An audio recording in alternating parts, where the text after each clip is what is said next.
Par Jupiter, bonjour. Cette vidéo s'adresse à mes consoeurs et mes confrères de FileMaker, la plateforme qui nous tient à tous tant à cœur.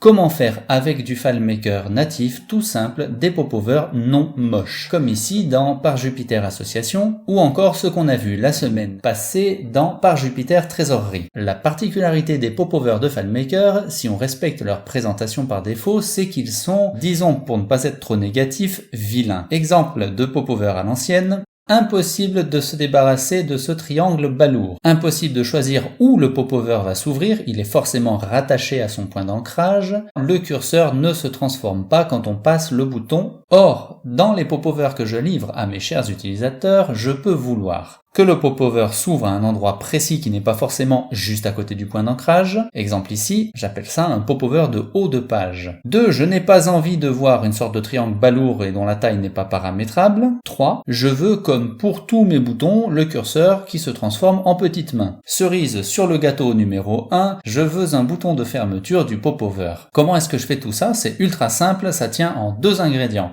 Grand 1, dissocier le bouton et le popover, c'est-à-dire que j'ai à un endroit un bouton normal avec le curseur qui devient main quand on le survole et à un autre endroit le popover lui-même.